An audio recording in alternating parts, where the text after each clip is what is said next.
যে মা ভাত খাইছনি কি আর কোন দেয় না আমার মোবাইলে কইয়া ডাক দেয় না আমার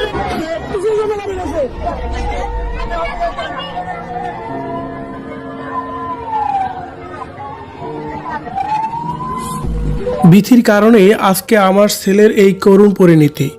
আজকে আমি নিজেকে কিভাবে সান্ত্বনা দেব? আমার ছেলেদের না ফেরার দেশে পাড়ি জমিয়েছে। ছেলেকে হারিয়ে যেন কাঁদতে কাঁদতে এভাবেই কথাগুলো বলছিলেন শাওনের মা।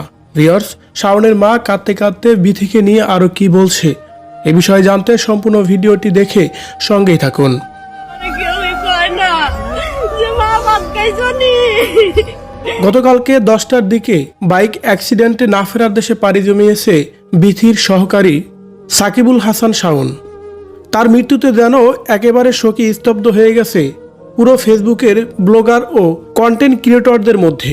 প্রত্যেকটা ফেসবুক প্রোফাইলে শুধু শাওনকে নিয়েই পোস্ট দেওয়া হচ্ছে। বলা হচ্ছে ছেলেটা অনেক ভালো ছিল। বলা হচ্ছে প্রত্যেকটা কমেন্ট বক্সে যে বিথির কারণেই এই দুর্ঘটনা ঘটেছে। তার কারণ বিথি সে তার মতো করে বেপরোয়া জীবনযাপন করে। কদিন পর পরেই বিভিন্ন জায়গায় এবং কি বিভিন্ন স্থানে ট্যুরে যায়। ট্যুরে গিয়ে গাড়ি অ্যাক্সিডেন্ট থেকে শুরু করে বিভিন্ন বিতর্কিত কাজ করেন। আর সেই বিথি এবারও পুরো দলবল নিয়ে রাজশাহী থেকে সাজেকে ঘুরতে গিয়েছিলেন। ঘোরার এক পর্যায়ে সাদেক থেকে ফিরে আসার পরে যেন বাইক অ্যাক্সিডেন্টে সাকিবুল হাসান শাওন নামে এই ছেলেটি না ফেরার দেশে পাড়ি জমিয়েছে।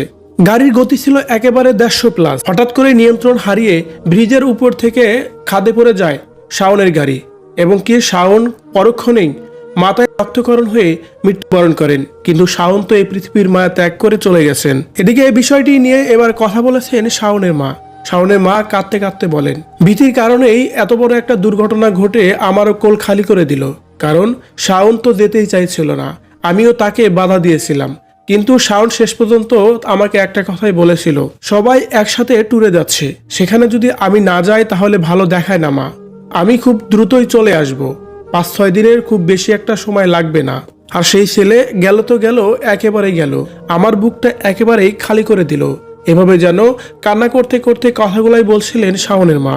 ভিউয়ার্স, শাওনের এই দুর্ঘটনা নিয়ে যদি আপনার কোনো মতামত থেকে থাকে কমেন্ট করে জানিয়ে দিন কমেন্ট বক্সে।